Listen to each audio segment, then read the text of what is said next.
Now come to the motion in the name of the leader of the Scottish National Party on claim of right for Scotland. I inform the House that I have not selected the amendment, and in order to move the motion, I call the leader of that party ready in his place on the front bench, Mr. Ian Blackford. Thank you, Mr. Speaker. Mr. Speaker, the principle of unlimited sovereignty of Parliament is a distinctly English principle and has no counterpart in Scottish constitutional law. Mr. Speaker, these words are not mine. These are the words of the Lord President in 1953 during the case of McCormick versus the Lord Advocate. This Parliament, Mr. Speaker, I accept, has a great deal of power, and rightly all of us who are Democrats should respect the will of the people. But if we are to accept and respect that will in this place, then why not in Scotland? Mr. Speaker, why is it that the Tory government thinks it can do whatever it wants to Scotland and get away with it? Many in Scotland are outraged that the Conservative government has argued that times are not normal and that allows them to change the devolution settlement in the teeth of the opposition of the Scottish Parliament. Put simply, the Conservatives have no mandate for the power grab on the Scottish Parliament. You can see the case is this. In Scotland, it is the Scottish people who are sovereign. I must say that the reason that we have called this debate in our opposition time today is the real anger that people in Scotland feel about what has taken place. That the Parliament that Scotland voted for in the referendum in 1997 is being attacked. That our rights are being attacked by a Conservative government backed by their so-called Scottish Tory friends that went through the lobbies to take away powers from the Scottish Parliament. And we're having this debate tonight, and let's look around us. I can see my colleagues from the SNP, and to be fair, I can see colleagues from the Liberal Democrats and the Labour MPs from Scotland that are here as well. Where is the rest of the House? Where are the Conservative MPs that voted the measures through? They can't even be bothered to turn up to defend what the Conservatives have done to Scotland. That's the reality. Is it very fitting today, Mr. Speaker, that the Scottish National Party use our opposition day on the 4th of July, Independence Day, to defend the interests and the rights and the will of the Scottish people? Listen, it might not be Independence Day to you, but I'll tell you this. The way that the Conservative Party are treating Scotland, our Independence Day is coming, and it's coming soon. The claim of right acknowledges the... Very grateful to him. The honourable gentleman says that Scotland's independence is coming, and my honourable friend from Orkney and Shetland and myself put an amendment up to his motion today, which unfortunately wasn't selected, but we understand why. But I wonder if he would agree with that Smythe amendment to his motion on the basis that the Scottish people did have a vote in 2014 and they agreed to stay in the United Kingdom.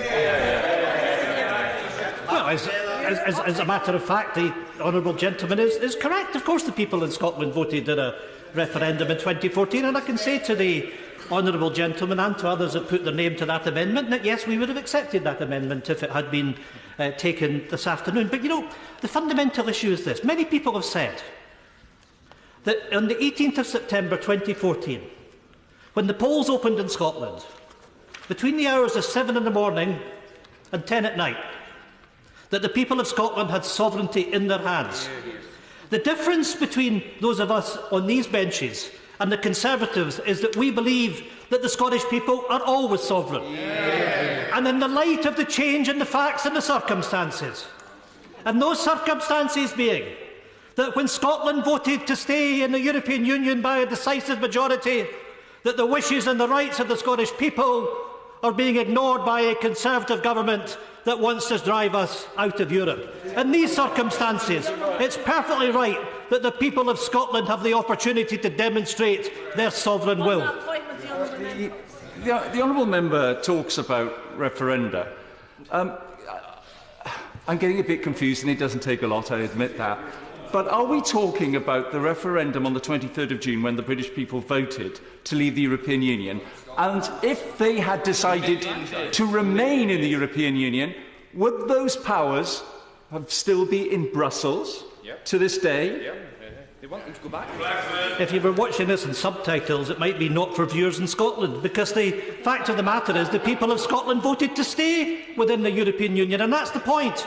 Because if you put that in the context of the debate that took place in Scotland's referendum in 2014, we were told two things.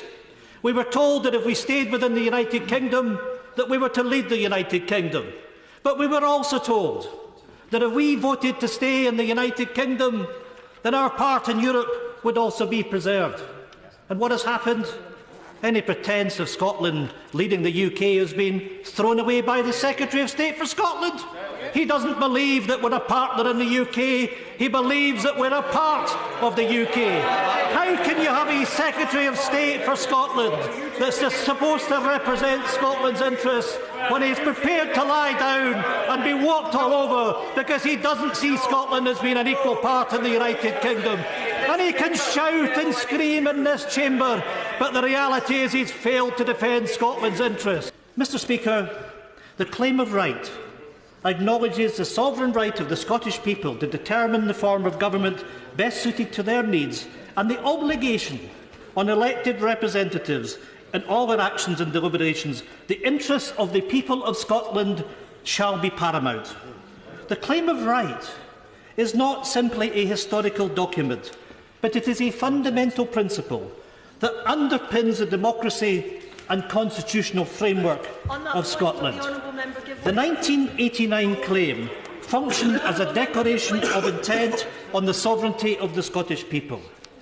It sets the Constitutional Convention which 10 years later saw the people vote in a referendum for the re-establishment of a Scottish Parliament, a Parliament that this UK government now seeks to undermine and ignore. Before those on... I will give way one more time. The honourable gentleman has made reference to the Scottish Constitutional Convention and the claim of right in 1989. With the benefit of hindsight, does he think perhaps it was now a mistake for the SNP not to sign the claim of right or take part in the Constitutional Convention? I thank the honourable member for that intervention. I'm going to come on and deal with that part. But I will do this. I will acknowledge the work of the Constitutional Convention. But let's not forget that the reason that the SNP was in the position that it was is because others in the Constitutional Convention would not allow the principle of independence to be discussed at that time. But I'm grateful of the enormous progress that we have made on the back of the Constitutional Convention. Before those on opposition benches start to jeer and snigger, yes, it is a fact that the Scottish National Party were not present for the signing and did not take part in the convention, but the SNP did take part in early discussions, but withdrew when it became clear that the convention would not countenance independence. We believe and continue to believe that ruling out such an option was to deny a key principle of the claim to choose the best form of government. But we've always supported the sentiments of the claim of right. The SNP has committed and recommitted to its principle. We acknowledge the sovereign rights of the Scottish people to determine the form of government best suited to their needs. I really do hope that people in Scotland are watching this. We have a Conservative member from south of the border, failed to be elected in Scotland, that says all heart. This has nothing to do with heart. This is about the rights of the people of Scotland that voted for devolution, that they're finding that this UK Parliament is taking away their rights in the teeth of the opposition of the Scottish Parliament and every single party in the Scottish Parliament, with the exception of the Scottish Tories. When will the Scottish Tories start to listen to the people of Scotland? Because this is not about the SNP. This is about the Scottish Parliament. This is about the people of Scotland. And let's not forget that the Conservatives have lost every single election in Scotland since 1955. We've been defeated. Yeah, you can see, look at the 13 that have been elected. There are 35 of us here from the Scottish National Party that won the election for Scotland. That's the reality. The Conservatives are in a minority administration in the Parliament. You would love to have the majority of MPs that we have from Scotland, and I can tell you this, it's not likely to happen. We have defended this sentiment time and time again, and we're here to do it again today. Why today, some in this chamber might ask? Well, the facts of this matter are, over the past few weeks, we've seen the biggest power grab conducted by this government since devolution. We have seen the Tory government disrespect the Scottish Parliament, the Scottish Government and the Scottish people. The interests and the democratic choices of the people of Scotland have been shoved aside by the UK Government. Devolution has been downgraded and the authority of our Parliament has been diminished. While the Tory Government in London seeks to destroy our constitutional settlement and undermine the sovereignty of the Scottish people, we in the SNP will not let the Scottish people be ignored. We will do all that we... Turn up the volume. Turn up the volume. Turn up the volume. You know, I would simply say, just carry on. Carry on. Because what you've just done is insulted the people of Scotland, as you continue to do. We will do all that we can to ensure that the wishes of the Scottish people are respected. Today, we ask as well. I hear Scotland's watching, but the question to the Conservatives: will you respect the sovereignty of the people of Scotland? Yes or no? Because you've failed dismally to do it up till now. I made that point. Of course, we respect the referendum result in 2014, but the simple fact of the matter is that the circumstances have changed. We're being dragged out of Europe against our will. And I expect that the Honourable Lady wants us to stay in the single market and the customs union as well. I would simply say to the Honourable Lady, she talks about having a second referendum in Euro. What she should do is get behind the Scottish National Party, because let me remind this House, in 2016, the SNP went to the people of Scotland and we sought a mandate to have a referendum on Scottish independence if circumstances in Scotland changed. Guess what? We have a majority for independence in the Scottish Parliament. If you want to protect Scotland's interests in Europe, if you want to stay in the single market and the customs union, it may well be the case that independence for Scotland is the only way to do that. I'm going to make progress. Today we ask this House to consider the claim of right and to recommit itself to the spirit of devolution, to place the people of Scotland at the heart of decisions, not cast them aside. Only a few weeks ago, we witnessed the shameful Tory power grab. This House and this Government showed nothing but utter contempt for the devolved administrations as the EU withdrawal bill was pushed through without consideration of the views of the devolved institutions. The Scottish Parliament had voted overwhelmingly, by 93 votes to 30, to refuse legislative consent for Clause 15 of the EU withdrawal bill, and as such, it should not have been passed through the House of Commons with the clause intact. But the Tories decided this was acceptable. They trotted through the lobbies, voting against the will of the Scottish people. That's what you did. Mr. Speaker, we all know that the Sewell Convention established the long-held practice that the UK Government cannot legislate in devolved areas without the consent of the devolved Parliament. Well, we at least thought we did. Well, there we are. This is the sovereign Parliament. You might want to say that to your voters in Scotland, that you don't believe that it's the people of Scotland that are sovereign, as was defined in the court case in 1953, that you're prepared to throw away the sovereignty of the people of Scotland and allow Westminster to do whatever it likes. Well, frankly, that's not acceptable to the rest of us. How can you be Secretary of State for Scotland if you behave in such a line? That's not the Secretary of State for Scotland. That is the government's man in Scotland. Now we have reached a dangerous and difficult place, thanks to the Tories, which has exposed their lack of commitment to the Sewell Convention. Their Brexit power grab has basically ripped up the Sewell Convention and plunged us into constitutional crisis. We are in unknown territory. Only if the UK Government acts to recognise and respect the will of the Parliament can we repair some of the damage. And I say again to the Government, you have acted without the consent of the Scottish Parliament.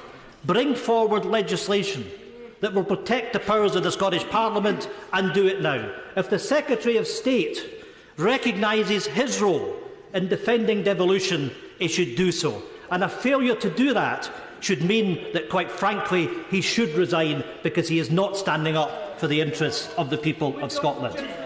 Mr Speaker, the House should know that it is not simply the SNP's view that the Tory power grab has thrown the devolution settlement into crisis. In Scotland, the feeling is apparent everywhere you go. People right across Scotland want power in Scotland's hands. Recent polling from NatSen revealed that a majority of Scots trust Holyrood to make decisions in areas that the Tories want to grab for Westminster. Over 60% want fishing decisions in Scotland following Brexit, and 59% want farming powers in Scottish hands. And of course we have form, because we know that in 2013 the European Union voted to give additional payments to Scottish crofters and farmers, €230 million odd of additional support, 86% of which was supposed to come to Scotland between 2016 and 2020. What has happened? Westminster has handed over 16.5% of it. The rest has gone into budgets across the rest of the United Kingdom, and crofters and farmers have been shortchanged by a government that have not accepted their obligations to Scottish and farmers. It's little wonder that people in Scotland want to make sure it's the Scottish Parliament that have powers over farming and fishing, not this Tory government that have not just grabbed powers, but have grabbed money out of the pockets of hard-working Scottish crofters and farmers. Mr Speaker, a majority of Scots have lost confidence in the UK's handling of Brexit, with a full 69% now saying they believe it has been badly handled. During earlier debates, we heard the Tories trying to justify the UK government's shoddy power grab by falsely claiming Scotland would not lose powers. However, the Scottish Government published a list of powers at risk. They include powers over fishing, farming, rail franchises and fracking licences, to name but a few. But this Government has shown disrespect to our Parliament more than once. Its legal challenges to the Scottish Parliament's continuity bill, for one, clearly shows the arrogance of the Conservative Government when faced with the will of the Scottish people. Why is it right that the Conservative Government believes that it can take the Scottish Parliament and, by extension, the Scottish people to court? Because that, Mr Speaker, is exactly what is happening. What arrogance! What arrogance! The Scottish Parliament voted by 95 votes to 32 to pass the Continuity Bill, aiming at preparing Scotland's laws for the impact of leaving the EU in the light of the refusal to grant a legislative consent motion to Westminster's EU withdrawal bill. The people of Scotland expect the two governments to cooperate on these matters. They also expect that the decisions and the responsibilities of the Scottish Parliament should be respected. The decision, therefore, of the UK Government to attempt to overturn the will of the Scottish Parliament in the courts is unprecedented and unacceptable. Westminster cannot unilaterally rewrite the devolution settlement and impose UK-wide frameworks in devolved areas without consent. The truth of the matter is that right from the start of the Brexit process, we've seen the UK Government attempting to avoid all attempts at democratic engagement. It took a decision from the courts to force them to consult Parliament over the decision to trigger Article 50. Similarly, the UK Government ignored all requests from the devolved administrations to be involved in the process of triggering Article 50, despite Scotland voting overwhelmingly to remain in the EU. Where's the respect? Where's the engagement? There was none. But the Tories haven't just ignored the will of the Scottish Parliament, they ignore the interests of the Scottish people. For years now, their austerity agenda has punished the people of Scotland. The Tory obsession with punishing the poor and protecting the rich has seen families struggle in hardship, women denied the right to a fair pension, and women who have been made victims of rape made to justify their rights to child benefit. Absolutely shameful. The policies of this Tory government are morally repugnant. They have no place in a civilised, compassionate Scotland. In January 26, 2012, Nicola Sturgeon, the First Minister of Scotland, led a debate on the claim of right with the motion that the Parliament acknowledges that the sovereign right of the Scottish people to determine the form of government best suited to their needs, and declares and pledges that in all its actions and deliberations their interests shall be paramount. At that time, 102 MSPs voted for the motion, with 14 Tories voting against it, the same old Tories voting against the sovereignty of the Scottish people. You see, even then, Mr Speaker, the Tories could not, would not stand up for the Scottish people. The Tories pay lip service to devolution, but they do not believe in it. They do not believe that the Scottish people should have the right to determine the government that best suits their needs. Mr Speaker, what are they afraid of? Afraid of power being in the hands of the Scottish people. Surely we are all democrats. Surely now even the UK government must accept that it's the people that we serve, not that they serve us. Mr Speaker, that is the crux of this debate. With the quote that I began my remarks with, in Scotland things are different because our view of government is different. It is not top-down, it is ground-up. The single job of government is to serve the interests of our people. It is to carry out their will, and it is to improve their lives, something the Tories are yet to learn.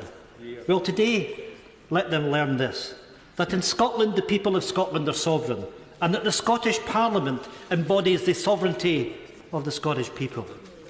Next year sees the 20th anniversary of the re-establishment of the Scottish Parliament, something that was fought for generations by many people. Because let's not forget that bill after bill had been brought forward to this Parliament from 1913, right through to the establishment of the Scottish Parliament in 1997. The Conservatives opposed devolution. Mr Speaker, they're still opposing devolution. That's why, with such glee, they're attacking the powers of the Scottish Parliament, led by the so-called Secretary of State for Scotland. He should be ashamed of himself. Mr Speaker, our Scottish Parliament finds itself under threat of a power grab from the very party which opposed its creation in the first place. More than 2 decades after Scotland voted for a Scottish Parliament, the UK Government's withdrawal bill constitutes the biggest power grab since devolution. The Secretary of State promised a powers bonanza to the Scottish Parliament, while his colleague, the DEFRA Secretary, even went as far as to suggest immigration powers could be devolved to Scotland. Despite that promise, the Secretary of State for Scotland consistently failed to name one power in that bonanza coming back to Scotland. In December 2017, the Secretary of State for Scotland promised that amendments would be made to the withdrawal bill during report stage before going back on that promise and allowing amendments to be made only in the unelected House of Lords. The Secretary of State has not once apologised for the fact that this House never had that opportunity. This elected chamber never had the opportunity to discuss amendments to the withdrawal bill that affected devolution of Scotland, showing utter contempt for our Parliament and for our people.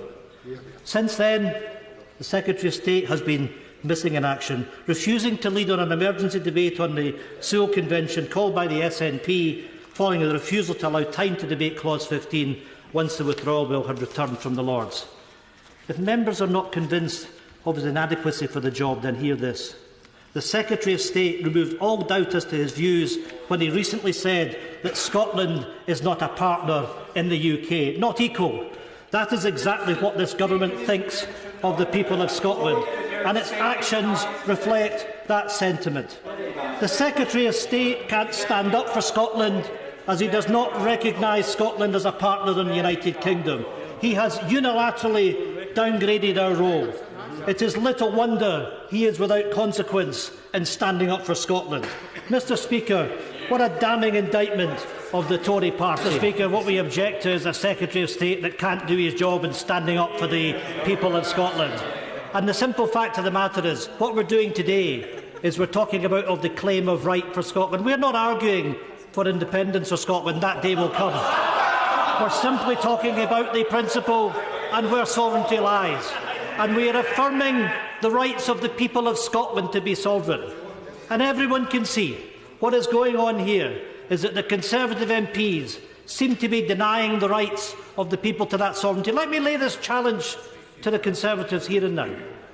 We have placed a motion before you. Have the guts to come through the lobbies tonight with us, affirming the sovereignty of the Scottish people, or if you so dare, oppose that motion. Show you have the guts to stand in the face of the motion that we have in front of us. Because if you fail to do so, then it will be the accepted will of this House that we've accepted the sovereignty of the Scottish people. So tonight you have a choice. You can sit and chunter and shout and bawl and laugh as you've done since this debate started, or you can go through the lobbies later on and you can stand up for the people of Scotland, you can affirm the sovereignty of the people of Scotland, or you can flunk it. Because history has shown that every step of the way you've argued against the interests of the people of Scotland. You know, the simple fact of the matter is that we were faced with a situation, and he should be ashamed, that the Conservative government pushed through the withdrawal bill that took powers from the Scottish Parliament without a debate in this House. And the honourable member and all his friends went through the lobbies to take these powers from the people of Scotland. I'm proud of the fact that it's the Scottish National Party that's standing up for the people of Scotland. What the Conservatives are doing is allowing Scotland to be walked all over, and the honourable gentleman and his friends are guilty as charged of having done that. Mr Speaker, a party with no mandate to speak for Scotland but thinks it can do whatever it wants to Scotland and get away with it. They opposed devolution in the first place. They've consistently voted against Scotland's interests, and now they want to dismantle the rights of our Parliament, downgrading devolution and dismissing the views of the people of Scotland. Mr Speaker, the people of Scotland asked for none of this. They voted decisively against leaving the European Union, yet now they face the socio-economic chaos from a hard Tory Brexit. Before she became Prime Minister, Theresa May set out her view of a UK in which Scotland, Wales, Northern Ireland and England continues to flourish side by side, but as equal partners. Yet, Mr Speaker, the views of the people of Scotland are disregarded. Instead, the Prime Minister has shut out and silenced the people of Scotland from the Brexit debate. The Secretary of State for Scotland wasn't even invited to the meeting at Chequers where they discussed Brexit. His views were not called upon, inconsequential in the process that the UK Government was going through. Mr Speaker, whilst the Scottish Parliament is not yet 20 years old, it has made remarkable achievements. From free education, personal care and prescriptions, world-leading climate change targets, the smoking ban, huge strides forward in attitudes towards sectarianism, sexual equality and multiculturalism. Meanwhile, waiting times are here. You know what? What you find is when you look at A&E in Scottish hospitals, the record is far better than the Conservative government in London. And the honourable member for Ayr, rather than doing down the health service in Scotland, should be talking up the successes of the Scottish Parliament, the government, in delivering for the people of Scotland.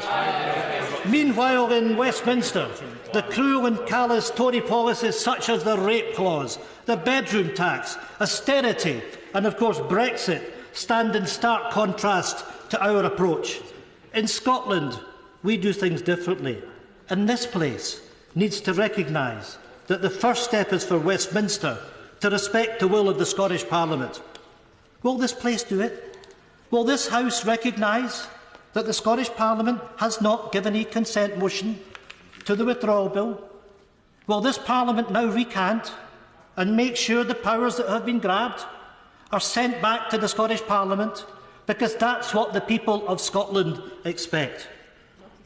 You know, we were promised in 2014, with Gordon Brown saying that a no vote in the independence referendum would lead to changes offering as close to federalism as possible.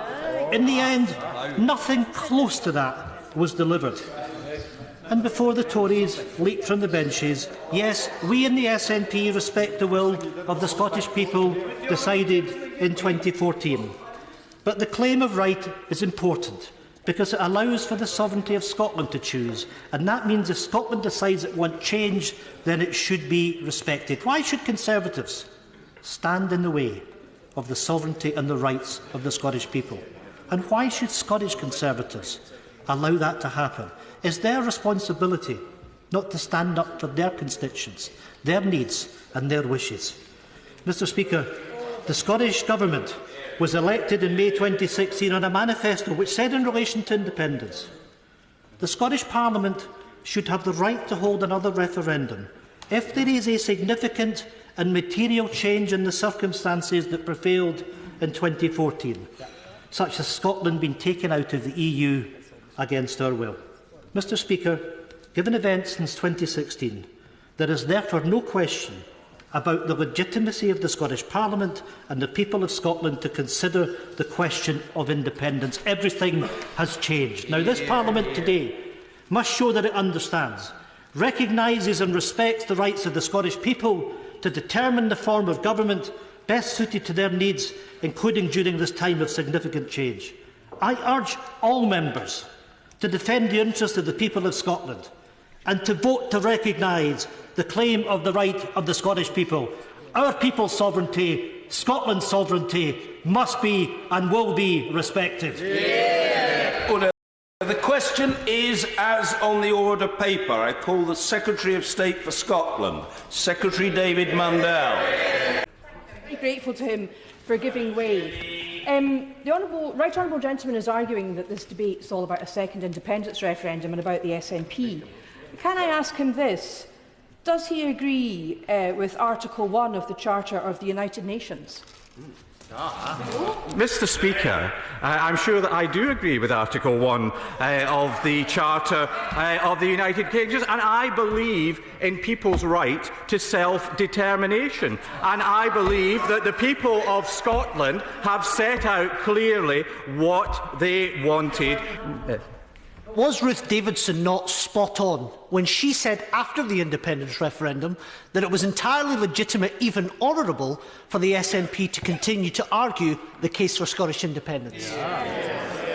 Indeed, and it is perfectly legitimate and even honourable to argue the case for independence. Thank the honourable gentleman for giving way. He makes much of the facts of the result of the EU referendum and he refuses to accept the result in Scotland was different.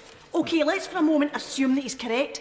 Would he care to comment on John Major's analysis of the EU referendum where he says many electors now know they were misled and the Leave campaign was verging on the squalid? I'm quite happy this evening to support the motion. I would have preferred if the amendment had been added, because I do believe that the people of Scotland determine their constitutional future. Leslie Laird. Thank you, Madam Deputy Speaker. I want to come to cobbled together. What was Gordon Brown's description of Scotland getting the closest thing to federalism possible if it voted no, if not cobbled together? I thank the Shadow Secretary of State for giving way. Of course, the motion talks about the claim of right rather than the votes that we've had previously. I wonder, it's something that Labour used to support. I wonder if she might touch on it now and whether she feels the position that she might be able to support the motion this evening. Labour will always be happy to support the claim of rights. I've just outlined that position, and if the honourable gentleman allows me to continue, I will expand further on that point. My colleagues in the Scottish Parliament will always oppose it, but Labour is clear that the fight against Indy Ref 2 is not for this place, because at that point, let us be clear, it is about process.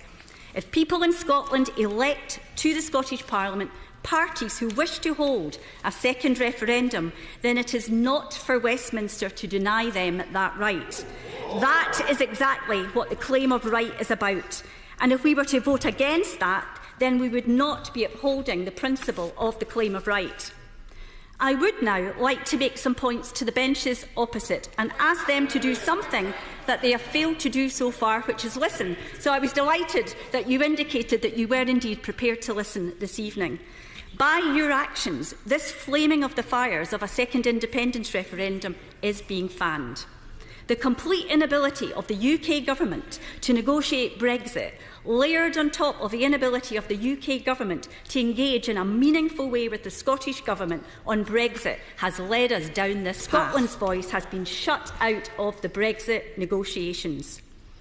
No joint ministerial committee for 8 months. Douglas Ross.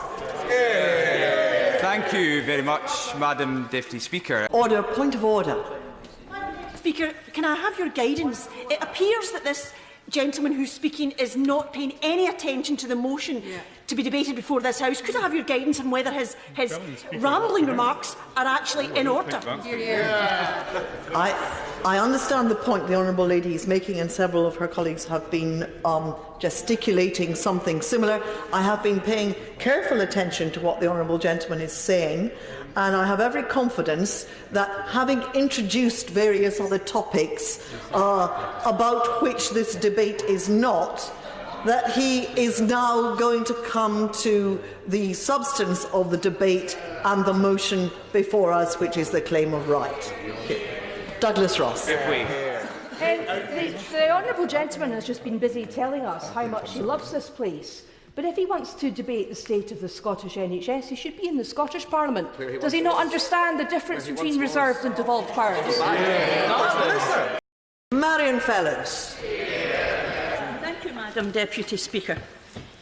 Today's debate is not just important for the people of Scotland, but it has great importance to the many peoples and nations throughout the world, notably our friends in Catalonia and the political prisoners there, to whom I'd like to pay my respects, because at the heart of today's debate is human rights, specifically a people's right to self-determination.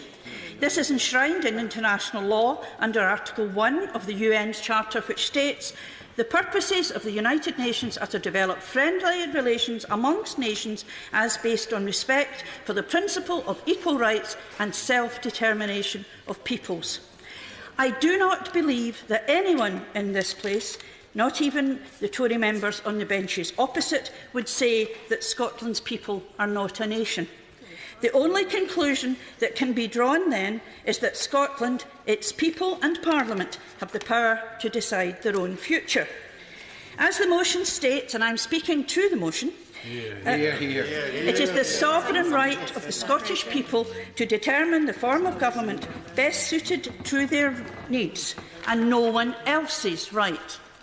I respect the opinion of people here who believe that Scotland should remain in the UK, and yes, Scotland did vote to do so, but this was before it voted to remain in the EU. I would ask these same people to respect the will of the Scottish people on that matter. We can exchange figures and numbers and percentages, but what is important is that decisions were made by the Scottish people based on the circumstances of the time. This is the very nature of democracy, from elections to referenda.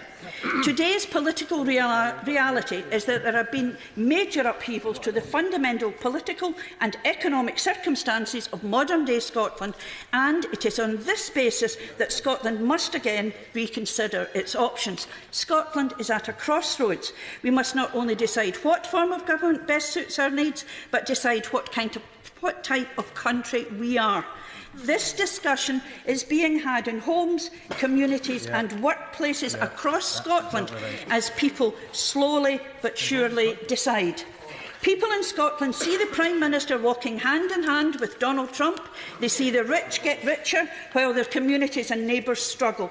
They see this place treat Scotland with utter disdain, giving devolution only 15 minutes of consideration, time totally taken up by the Chancellor of the Duchy of Lancaster. With foreign wars, nuclear weapons in the Clyde, food banks used through the roof and precarious low-pay employment, people in Scotland imagine something better for their lives that Westminster has failed time and time again to deliver. Peace, security and greater power over the decisions that affect their lives. Would the Honourable Lady give way? No, I'm going to try and continue because I am only 3 minutes left. Scotland is not a country that is quick to take to the streets, but what recent independence demonstrations have shown, as have the demonstrations of the past against Westminster's poll tax and Thatcher's decimation of Scottish industry, is that once Scotland has made up its mind, it will continue to pursue its interests in the face of adversity. For anyone who opposes Scotland's sovereign right, they are exposing a truth widely held in Scotland, and indeed by the Secretary of State for Scotland, that we are not an equal partner in the UK. that we must ask permission to make our own decisions. I only have 3 minutes. I cannot give way. That a democratically elected Parliament's decision to hold a referendum, the most direct form of democracy imaginable, that we must ask Westminster to rubber stamp it. For anyone who recognises and celebrates the no vote of 2014 but would then seek to undermine Scotland's sovereignty by discrediting any future vote, they expose a crucial contradiction in their argument and don't understand the pride that the Scottish people take in their Parliament. And look at it. I need to. I want to finish this. No, I'm going to continue. Whilst the UK Government seeks to evaporate the Sewell Convention and rely on outdated principles of Westminster sovereignty, the people of Scotland will be the ones who decide their legitimate government and where their legitimate government and interests lie. No politician, party or parliament can. It's about the Scottish people. So despite the outcome of this debate, it will always be the case that Scotland's sovereignty does not need to be recognised by parties that Scotland rejects or by Westminster, but its sovereignty only needs to be recognised by the people of Scotland themselves. Madam Deputy Speaker, I was sorry to see that the amendment that was tabled wasn't taken, but as the claim of rights exists, then the only thing that is decisive is the will of the Scottish people that is expressed through elections and referenda. And that will is fluid and changing. You only need to look at opinion polls that have been taken since the Brexit, since 2014, all the way through. The minority Conservative government is well aware of these polls. It is undemocratic to bind Scotland or any other country to the decisions of the past in order to protect the interests of the Tory party. Stephen Kerr. Thank you, Madam Deputy Speaker. I was reminded earlier today by the member for Hereford and South Herefordshire, who is not in his place, of course, that the saying of Adam Smith in relation to the Union. He described the Union as a measure from which infinite good has been derived to this country, and when he said this country, of course, he meant Scotland. Now, constitutional historians and scholars of religious tumult of the 16th century Scotland will realise the foundation of the ideas in the claim of right come from the works of George Buchanan on contractual monarchy. And George Buchanan was from Killearn, he was born, he taught and he preached in Stirling. And in Killearn there's a monument to its famous son and for his work in establishing a constitutional framework for Scotland that would firmly allow the Scots to be governed by Presbyterianism. His assertion, appealing to biblical precedent, was that kings are in a contract with their people and that they have a right, nay, a responsibility, to remove irresponsible, ungodly and tyrannical kings, lest the wrath of the Almighty fall upon the people. And there's a great obelisk that dominates Killearn's skyline, which is a testament to this great constitutional theorist whose thoughts dominated Scottish politics in the 16th and 17th century. Now, there are thoughts, these are the thoughts that the writers, the preachers, the revolutionaries of the Scottish Reformation espoused. Unlike the English, our Reformation was bottom-up, inspired by the people rather than top-down, imposed by a tyrannical Tudor monarch. And preachers like Knox and Melville and Henderson fought for the idea that the people should be able to set the direction of their country. So let's be clear. Yes, I will. The honourable gentleman's party wishes to take back control from the European Union. Why are they doing so and giving it to the episcopacy of the Church of England in the House of Lords? Of course, it's not the 1689 claim of right that's being debated here today, but the 1989 one. The two are closely related, as both make reference to sovereignty resting squarely with the people, and I will vote for the motion tonight. These ideas build on the work of George Buchanan, and this idea of sovereignty imbued with the righteous principle of vox populi, vox dei. The claim of right is specific and relates to the establishment of a Scottish Assembly, as it was then called, a promise delivered by the referendum of 1997, which returned a resounding yes vote. The principle of respecting the will of the people is one that I agree with fundamentally. I agree wholeheartedly with the principle of respecting the will of the people. It is for government to remember this. And I agree with the claim of right, and the Shadow Secretary of State was absolutely right. It was Labour that invented this process back in the late 1980s. It was Labour that drove this process back in the late 1980s, and the late, great Jimmy Hood, if he was still alive today, would be championing in this chamber tonight about bringing back the Scottish Constitutional Convention so we could resolve some of these issues. Wouldn't that be a bundle of fun with 50-odd Scottish MPs on that particular body? The claim of right says, we gather as the Scottish Constitutional Convention to hereby acknowledge the sovereign right of the Scottish people to determine its own form of government. The Scottish people have determined their own form of government. They determined in 1997 to vote for a Labour government that had promised to bring the referendum on a Scottish Parliament. They voted overwhelmingly to deliver that Scottish Parliament with tax-raising powers in that yes vote. They therefore, in the ballot box since then, have delivered their sovereign will of what they want achieved in terms of the government and what they want to happen. The Conservative Party's attitude towards Scotland at the moment, the Conservative Party pushing through a referendum on Brexit with the former Prime Minister betting everything on winning that referendum and losing. So actually, as big a threat to the Union at the moment is the attitude of the Scottish Conservatives. By pushing through a hard Brexit as lobby fodder for the Prime Minister, rather than fighting for the interests of his own constituents. The government benches are just as bad in terms of the sovereign will of the way that people have voted, because we were promised that Ruth Davidson would send Scottish Conservative MPs down to this chamber to fight for the interests of Scotland, and not one time have any of those Scottish Conservative MPs taken a different view from the Chief Whip and the Prime Minister. So when Brexit does happen and Brexit goes badly, you 12 will own it as much as the Prime Minister. Luke Graham. Thank you very much, Madam Deputy Speaker. If the honourable members were genuine about their love for Scotland, about their care for Scotland, they wouldn't be agitating for a second independence referendum now, when Brexit isn't even decided. If they really cared about Scotland, they would wait until the deal is done. They would wait until we were very clear about the situation we've got and what the government had actually achieved for the United Kingdom, and then take a cold, hard look at the analysis and say, actually, are we better off in the United Kingdom or breaking out of the United Kingdom and splitting off to be a separate country? There wasn't a Scottish Parliament because a Scottish king decided to unify the crowns to make one United Kingdom, and then an act of union, a voluntary act of union, abolished both Scottish and English parliaments and made this place. Martin Doherty-Hughes. Thank you, Madam Deputy Speaker. Since the principal creation of this political state in 1707, not through the Union of Crowns in, I believe, the 1603, between the nation of Scotland and England, and, of course, its subsequent expansion through the Acts of Union of 1800 with the nation of Ireland, and subsequent changes through the Articles of Agreement for a treaty between Great Britain and Ireland, signed on the 6th of December in 1921, as well as the creation of the three devolved administrations, Wales, Northern Ireland and, of course, Scotland.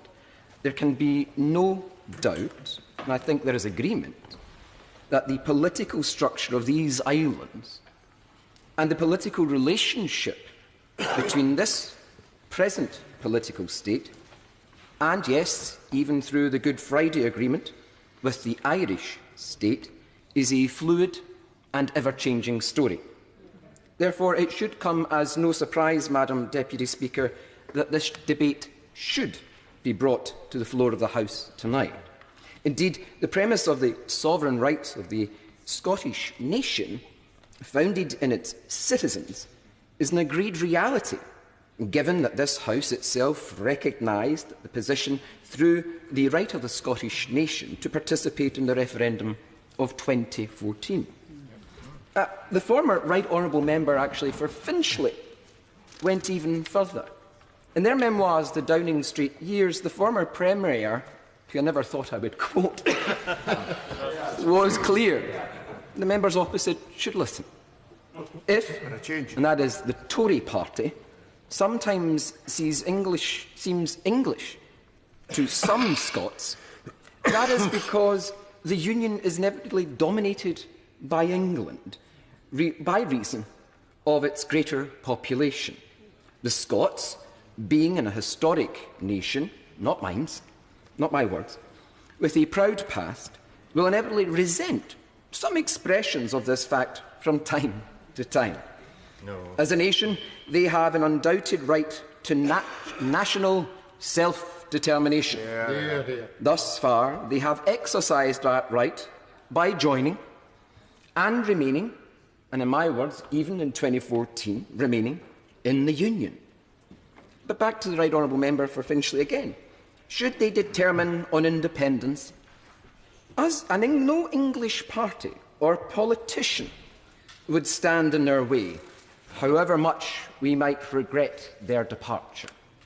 There will be many in this chamber, including myself, uncomfortable at giving a quote from their former Right Honourable Member for Finchley, and I think that's on all sides. Yet the Baroness's quote, the late Baroness, this quote illustrates the reality of the constitutional position of this existing political state. The reality of the claim, the claim of right, and I must say written in 1988, is another example of the expression of that self-evident truth, acknowledging as it does, the sovereign right of the Scottish people to determine the form of government best suited to their needs. It is a principle well versed and affirmed in ancient right that neither monarch or parliament, not one individual or a select collective, has dominion over the people. That is the nation, and that is Scotland. Yeah. Now, more than ever, Madam Deputy Speaker, the importance of at least Scottish constituency MPs, and I would be grateful if there is a division this evening to see members from across the United Kingdom of Great Britain and Northern Ireland, that reaffirming that long-held ancient principle is critical, given that the nation of Scotland, majority, and I must say my own constituency included, one which also voted for the liberation and regaining of the sovereignty of the nation of Scotland, it has now been dragged out of the family of European nations. But just some critical facts in terms of centralisation, in terms of Scotland. It should also, in terms of historical narrative, be reminded to members in this House, for those who have not been in local government in Scotland, that the last reform of local government in Scotland was, of course, led by the present government of the United Kingdom, in which it rearranged the local governance of Scotland. And it is since it became, Madam Deputy Speaker, the government of Scotland through the devolved settlement, the present Scottish government, which set out the Concordat and existing relationships with local government, supported the length and breadth of Scottish local government through COSLA. For those members who don't know what COSLA means, it is the Convention of Scottish Local Authorities. But I'm not going to take up more time, Madam Deputy Speaker, but on this basic principle. This place, no matter how much members love it, should never seek to limit those constitutional realities, whether we agree with them or not. And that this place must clearly understand that no matter what is said or done, Scotland is, today and forever, a nation, a distinct, proud, historic nation, free, and able to direct its governance and destiny. Madam Deputy Speaker, I have enjoyed the debate this evening very much indeed, and particularly the scholarly dissertation given by the Honourable Member for West Dunbartonshire. The subject tonight is there above us, the claim of right for Scotland. And let me put it on the record right away that I stand full square with that claim of right. Now, while I have enjoyed the contributions from the benches in front of me very greatly, I cannot help but pose the question, why is the claim of right being used as the peg to hang the hat on today? Because that does give me some trouble. Not more recently in the debate, but early in the debate, mention was made of the fact that the Scottish National Party would not sign up to the Scottish Constitutional Convention. And, in fairness to these members in front of me, they have given their reasons for that. It was because it didn't include the independence option. And I accept that argument. Patrick Grady. Thank you, Madam Deputy Speaker. I think it's quite useful to follow the honourable member for Caithness, and I congratulate him on the distinction that he has of being one of the few signatories to the claim of right that is still here, because just think of the scene.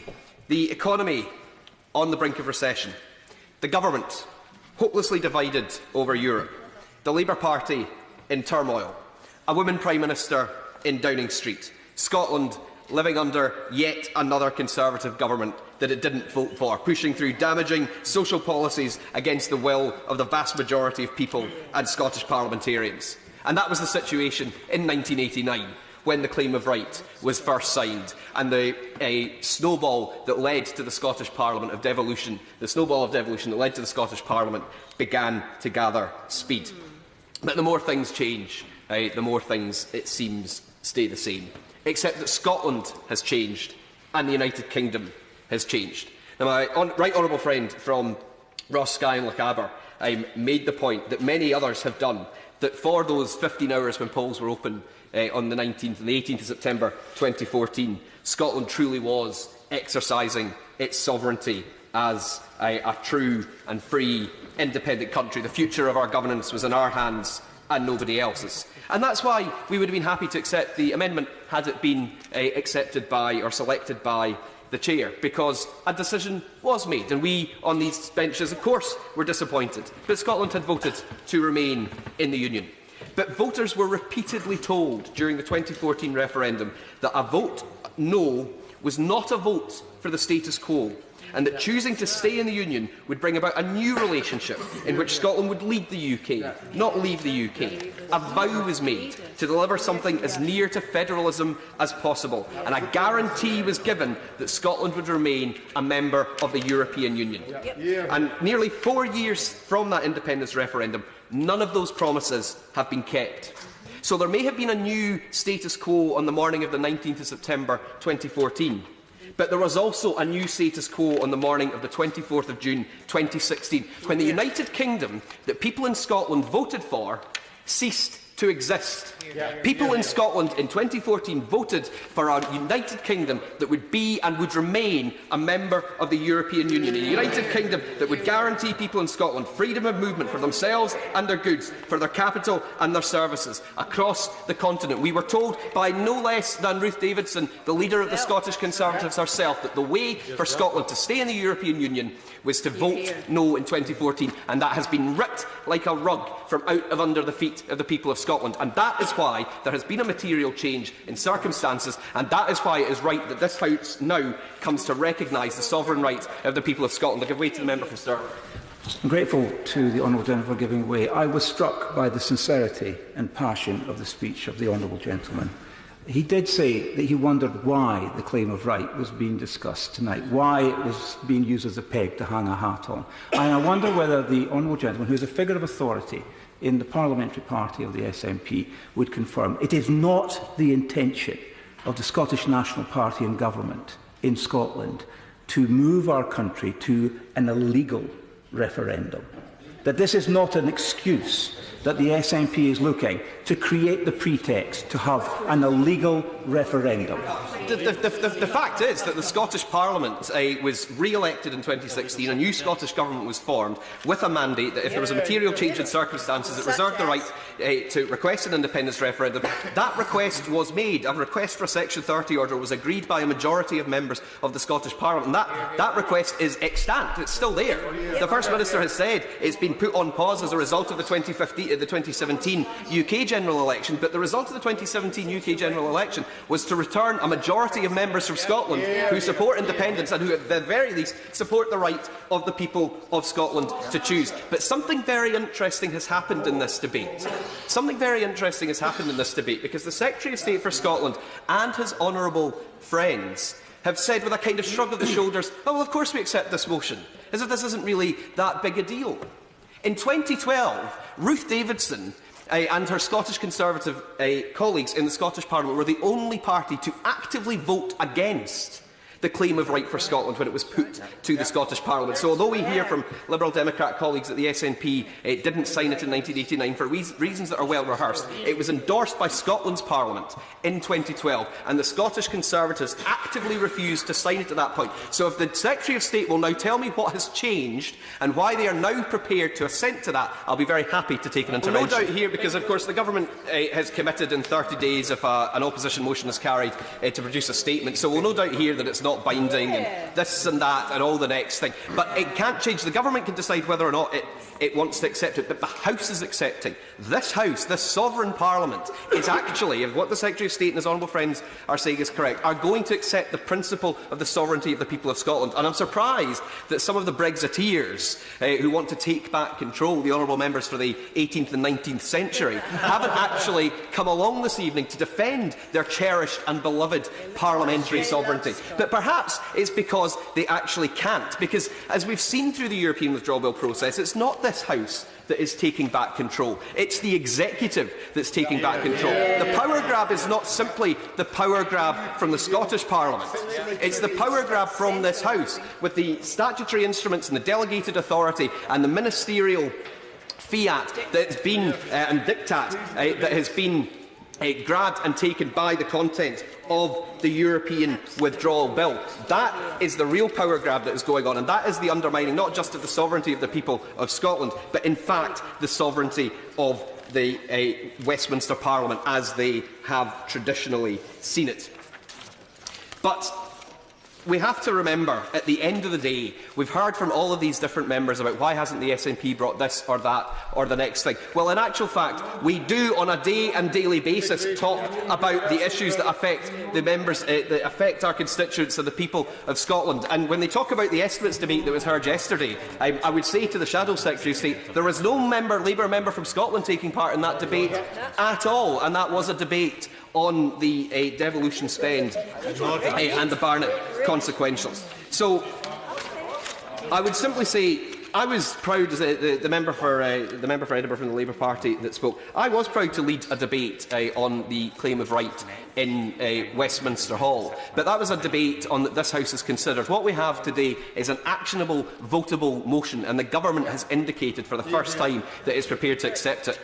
I'm very grateful to my honourable friend. He's making a very powerful speech. Is it not the case, if the Government accepts this motion tonight, then they're accepting the principle of the sovereignty of the Scottish people? If that follows, and if the Scottish Government has a majority and a mandate to ask for a referendum on a change of circumstances, is it not the case that the Conservatives opposite are duty-bound to follow that and make sure that the Government pushes through a Section 38 licence?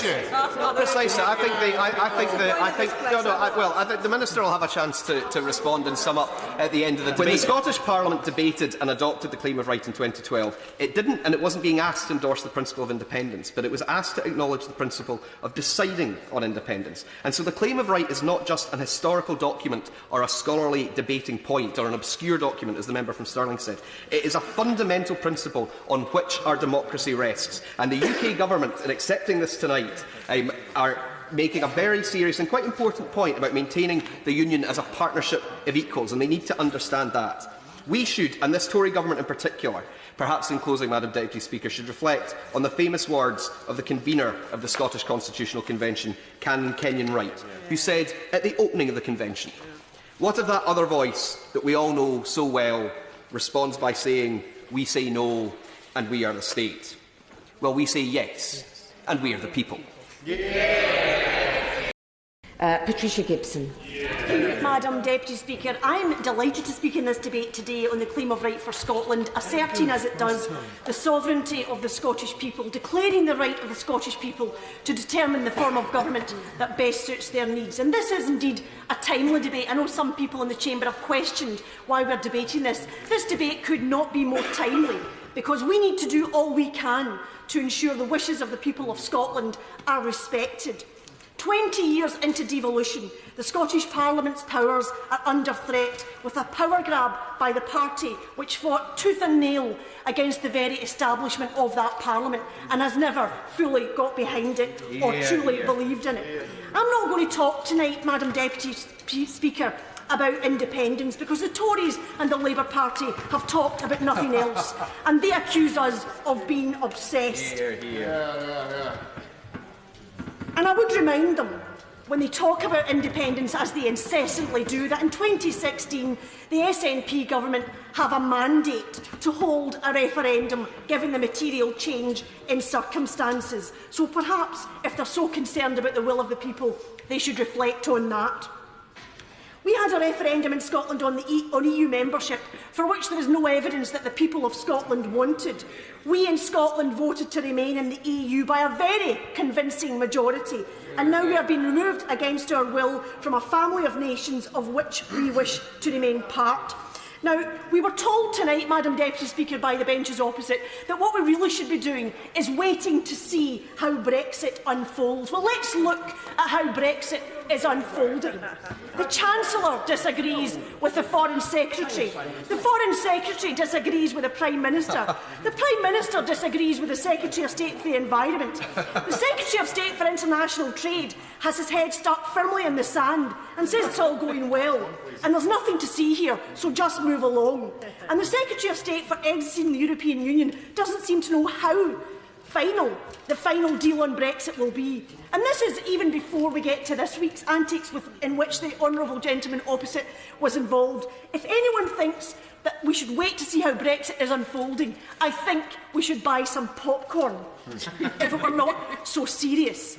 We've heard the Secretary of State for Scotland tonight unable, or perhaps unwilling, to explain why the claim of right is now to be supported by the Tories but could not be supported in 2012. With the passing of the EU withdrawal bill in the teeth of opposition from the democratically elected Scottish Parliament, a withholding of consent for that bill from every political party save the out-of-touch Tories, the contempt for Scotland, for her people and for her democratic institutions is as clear as it can be. So let's talk about the claim of right.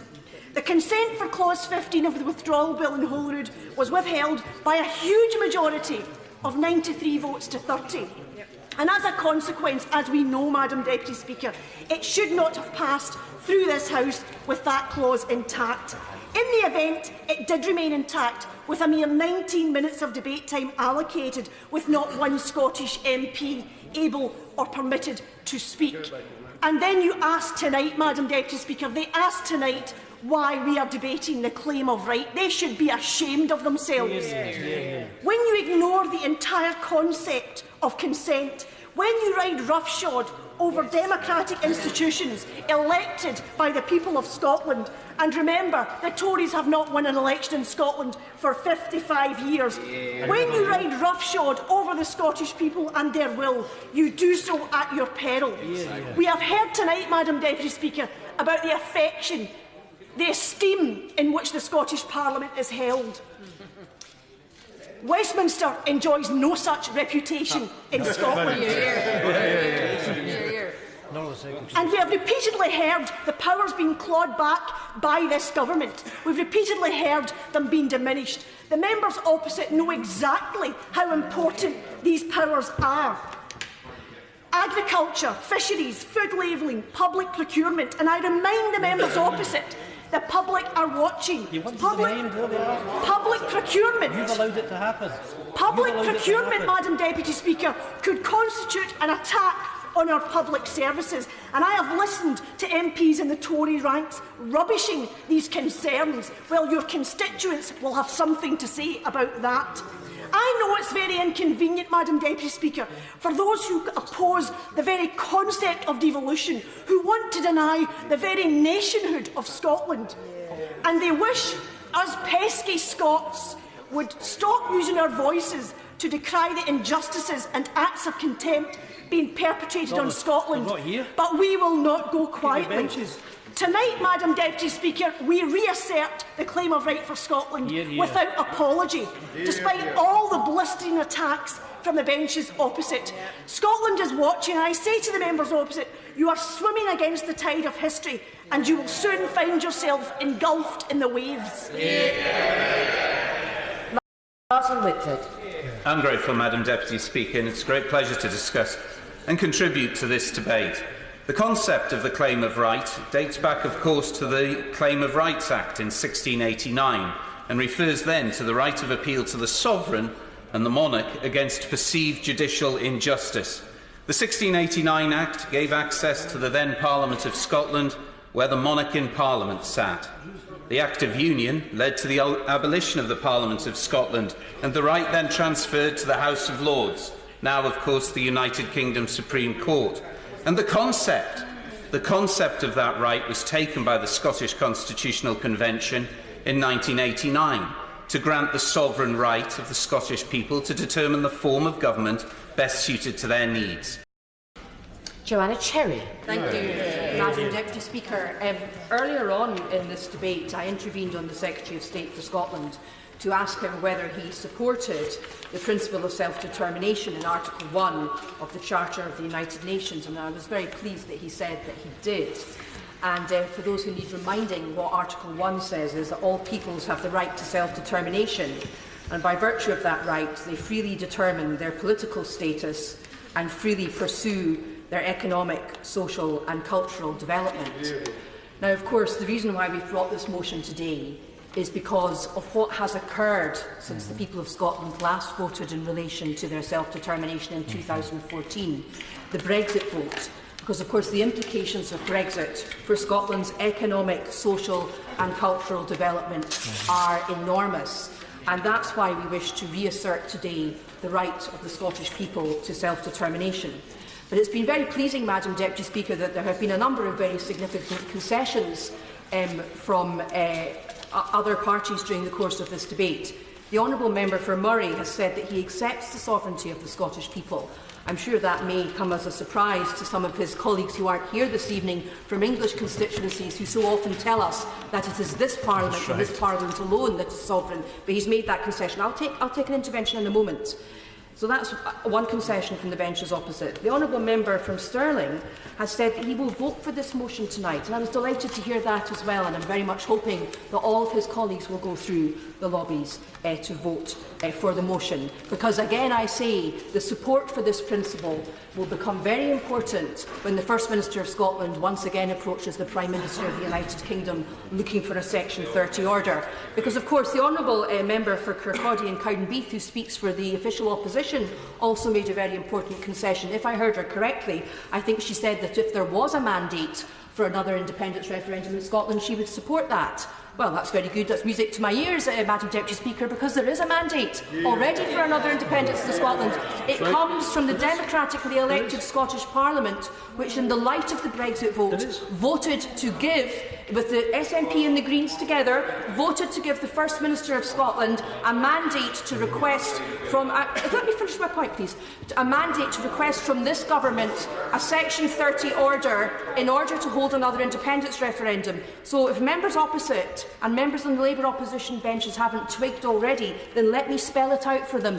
That is what this motion is about tonight. It is about protecting the right of the Scottish people to take necessary steps to protect themselves from the consequences of Brexit. Because you see, Madam Deputy Speaker, unlike the people's vote, the vote for a second independence referendum in Scotland already has a mandate. That's a distinction which the honourable gentlemen for Edinburgh South and the Lib Dems who are no longer in their place do not seem to understand. Now, before I go any further, I want to take the opportunity to defend my right honourable friend and our group leader, the right honourable member for Ross, Skye and Lochaber. Because, Madam Deputy Speaker, there's been a concerted attempt by the benches opposite this evening to attempt to assassinate his character by putting into the Hansard record allegations about him which cannot be upheld. I note, Madam Deputy Speaker, that neither you nor anyone else in the chair this evening has ruled his conduct disorderly. In speaking up passionately for the viewpoint of the Scottish National Party, he is simply exercising his mandate and doing his job. And in so doing, he has our support, the support of his constituents and the support of the Scottish National Party. Now, Madam Deputy Speaker, what this debate is really about, and the debate around Brexit and Scottish independence, is really about what it means to be an independent nation in the modern world. And people will often ask why the Scottish National Party want to leave the United Kingdom but stay in the European Union. And the answer is very simple, and you don't have to look very far to see an example of what it is to be a partner in the European Union as opposed to what it is to be a member nation in the UK. Just look across the Irish Sea to Ireland and see the treatment that the Republic of Ireland has received from the European Union, where its economic and social considerations are put at the heart of the negotiations by the EU 27. Contrast that with the economic and social concerns of Scotland and indeed Northern Ireland, who voted to remain, but whose concerns are utterly sidelined, and in Scotland's case were given a total of 19 minutes for debating and accompanied by much sneering and condescension from the opposite benches when SNP MPs dared to protest. Now, what I would like to say to the benches opposite is that their sneering and their condescension is not a good look. And what I'd ask them to... No, I won't give way. I want to develop my point. What I'd ask them to reflect upon is the impression that their behaviour is likely to have on voters in Scotland, when, as seems likely for the reasons admirably elaborated by my honourable friend, this current Tory government collapses under the weight of its own division and they're forced to go to the country again in another general election. Because I suggest to them that their role as lobby fodder and the way in which they have sneered and condescended when the SNP have attempted to protest about the lack of time given to devolution and the impact of Brexit and devolution in this chamber, I suggest to them that it will not serve them well. So, Madam Deputy Speaker, the disparity between the treatment of the Republic of Ireland within the European Union and the treatment of Scotland within the United Kingdom illustrates very clearly why I and my colleagues wish to leave the Union of the UK but remain within the European Union. The European Union... No, I won't give way. I won't give way. I don't have long left and I'm not going to give way. The European Union is a union of equals. The United Kingdom is not a union of equals. The United Kingdom is not a union of equals because Scotland is not treated as an equal partner in this union. We want to be in a union where we're an equal partner. And if the honourable members opposite would just for a moment stop trying to shout me down, I want to finish by answering a point made by the Secretary of State for Scotland when he said that the Sewell Convention was a pillar of the devolution settlement. What I would suggest to him is that the insertion of the word normally put a pretty big crack in that pillar. And the thought I would like to leave him with is, if he was building a house to live in, would he build it on top of a pillar which only normally stood up? Speaker, for calling me to speak in this important debate. I want to be brief today, Madam Speaker, and I start with the fact that I am very firmly of the view that the people of Scotland are sovereign. They have the ultimate say. They are our boss, and they are the people of Scotland who have the right to determine and form a government best suited to their needs. This is a principle that I believe in. And the SNP didn't sign up to the Scottish Constitutional Convention or the Claim of Right because it didn't consider independence at the time. Tommy Shepherd. Thank you, Madam Deputy Speaker. I find it rather interesting that in the course of almost a 3-hour debate, we've not heard anyone speak up against the notion of the claim of right. But I would caution colleagues against being deluded by any faux agreement on this matter, because I am confident there are many members of this chamber, not here tonight present, who would find it presumptuous, indeed, they would find it very presumptuous that a group of citizens in one part of this island should assert the claim to be able to control their own destiny. And they would do that because they regard this as a single nation. And they regard the people of Scotland, whilst important, as having no other rights than the people of the West Midlands or East Anglia. I'm pleased, I think, to recognise that most contributors to the debate tonight realise that the basis of our constitution is different than that. And in fact, we may have a single polity, but we have a multinational country which is based on serial acts of union that bring its component parts together. Because once we understand that, then the claim of right itself has to be the intellectual corollary of that position, because a union can only be maintained by consent. And if the people of Scotland do not therefore give their consent to maintaining it, it will naturally fall. Now, this idea of popular sovereignty of the people of Scotland is quite an old-fashioned one. In 2 years' time, we celebrate the 700th anniversary of the Declaration of Arbroath. And that is a document worth looking at. It was, in fact, a letter from the nobles of Scotland to the Pope at the time, asking for him to intervene, and much of the language is archaic and much of it is reverential. But yet in there is the grain of something that was never before expressed. It says clearly that if the King of Scotland does not represent the wishes of the people, then the people will find themselves a king who will. Hear, hear. It is the first expression in modern times of the notion of popular sovereignty. Hear, hear. Now, that idea has ebbed and flowed over the 7 centuries in between. 300 years ago, it inspired the dissenters who were resisting the fledgling union because they felt it was a matter of being sold out by the Scottish aristocracy. 200 years ago, it fueled people like the friendly societies, people like Thomas Muir, who were working for popular democracy and universal franchise. 100 years ago, it motivated the Red Clydesiders and people like John Maclean. The idea of Scottish popular sovereignty has always been consistent throughout the centuries, but never more so than the present day, and never more so than 20 years ago, when the 1998 Scotland Act, for the first time in all of those centuries, actually asked the people what form of government they would like. And they said, by a massive majority, 3/4 of them voted to establish the Scottish Parliament. Now, the reason why we bring this debate here tonight about the claim of right for Scotland is because we believe that devolution settlement itself is very much under threat, and we wish to alert this chamber and this country to what is going on. The Secretary of State for Scotland says there is no power grab. In fact, there's a powers bonanza. The member for East Dunbartonshire, in a previous debate, listed a whole range of topics that would become the responsibility of the Scottish Parliament after Brexit. But we misunderstand if we think that responsibility is the same as power. Because what is happening at the same time as these areas of responsibility being transferred to the Scottish Parliament is that the Scottish Parliament's ability to do anything about them is being limited and constrained like never before.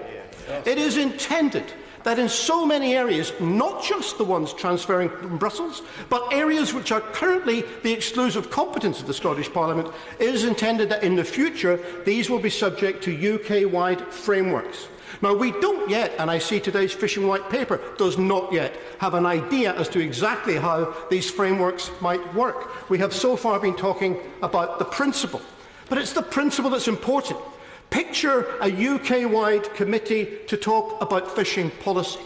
The interests of Scottish fishermen will be represented by the Scottish Government, likewise Welsh and Northern Irish.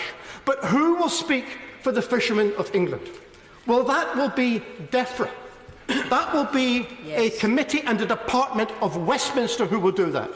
and at the same time, if there is a divergence of opinion or a difference of view, then it will be DEFRA who will determine what actually happens. And that means not a partnership. That means that the devolved administrations will be subject to and subservient to the will of the majority. And the Secretary of State may say that Scotland is part of the UK, but I tell him Scotland is not part of England. And effectively, that is what that arrangement would lead to. The point I was making is that, in effect, it will make Scotland and Wales and Northern Ireland, for that matter, subservient to the will of the government in this place. And that is contrary to the whole spirit of devolution. 20 years ago, when the architects of devolution, Donald Dewar in this House and John Sewell in the other, were framing the proposals, they understood the need to try and make sure that this was seen as a genuine commitment to the decentralisation of political power. Therefore, they enshrined a principle that said that if there are matters devolved to the Scottish Parliament, then this place will not interfere in those matters and will not determine anything about them without the consent of the Scottish Parliament. That principle has stood for 20 years and not been challenged across the House. And yet last week, Mr. Speaker, we made history. For the first time, a piece of legislation in the United Kingdom became law, which required the consent of the Scottish Parliament, which was not given. And that is a problem for everyone, and it will have to be addressed. Many members have questioned our motives in bringing this debate. I fear we're running out of time, so I won't take his intervention. Many members have talked about the referendum of 2014 and the idea, and my leader expressed this so well in his opening remarks. For those 15 hours on the 18th of September 2014, sovereignty was genuinely in the hands of the people of Scotland. Yeah. They had a choice to make between two alternate futures, and they chose one. Now, I don't agree with the choice that they made, but I fully respect it, and I respect it completely as a decision that they took. But I tell you this, in the same way that a dog isn't only for Christmas, sovereignty isn't only for the 18th of September 2014. Yeah. Sovereignty means that you have the ability to change your mind if the circumstances around you change. You have the ability to adapt and take a new view. And the Shadow Secretary of State for Scotland said, as my honourable member for Edinburgh South West has commented, she asked us to imagine a situation where a Scottish Parliament might be elected, where a majority of its members had stood on a manifesto suggesting that the people should be consulted in a referendum, and if that majority were then to vote in the Scottish Parliament and that to become the policy of the Parliament, it would be inappropriate for this Parliament to stand in its way. That was her suggestion, and I agree with it. The problem is that I say to her, this is not a matter of hypothesis for the future. This is real. 26 months ago, that is exactly what happened in the Scottish general election, and a mandate was sought for and a mandate was given. And as others have said, that mandate is extant, but it will be for the judgment of the Scottish Parliament to determine when the dust settles on this Brexit mess that we are currently in, whether or not they believe it is in the best interest of the people of Scotland that they be consulted again on their constitutional future, and whether they wish to remain part of an isolationist United Kingdom, or whether they wish to be part of opening up to the world and playing their role as an independent country. And that day will come, and the claim of right for Scotland means that the people will have their right to exercise their decision on that matter when that time comes. Thank you. Minister Stuart Andrew. Thank you very much, Mr. Speaker. Mr. Speaker, I'm beginning to realise that these debates become incredibly lively. The one in Westminster Hall last week was just as enjoyable. And I'm very pleased to be able to respond to this debate today. Now, Mr. Speaker, the claim of right was about devolution, and we support devolution. The truth is, though, that the SNP cannot bring themselves to show the same respect. They refused to sign the claim of right because it had nothing to do with their cause of independence. They saw devolution only as a stepping stone to independence. Mr. Speaker, can I just clarify what has been going on here? Because what is happening through the withdrawal bill, that powers which are reserved under the Scotland Act are being taken back by Westminster. That's the reality and that's the fact. There are no powers that are being gifted by Westminster, and the Minister is simply wrong. Unfortunately, it suffers from the grave disadvantage of not even approximating to or imitating a point of order. As the cheeky grin on the right honourable gentleman's face testifies, he knows he was declined when he sought to intervene, and therefore he opted for the somewhat cheeky ruse of a bogus point of order. But he has made his point. Minister. Point of order, Joanna Cherry. I hope it is a point of order, not a point of frustration. Repeatedly this evening, members opposite have sought to suggest that my right honourable friend, the member for Skye and Lochaber, has done something disorderly. Can the Speaker confirm for the record that he has done nothing disorderly and has not been ruled disorderly this evening? It's character assassination, Mr. Speaker. Right honourable gentleman to be disorderly. I think I said to him at one point it was perhaps a bit off to say sit down to the Minister, but in terms of the general conduct of the right honourable gentleman, it has been abrasive, but it has not been disorderly. Minister. Mr. Speaker, I didn't say that the right honourable gentleman was disorderly. I just simply said that the tone and the behaviour I didn't think was appropriate for this debate. Very well, point of order. To be put. The question be now put. This is effectively the closure. As many as are there, say aye. The contrary, no. I think the ayes have it. The ayes have it. The question is the motion as on the order paper. As many as are of that opinion say aye. Aye. Of the contrary, no. I think the ayes have it. The ayes have it.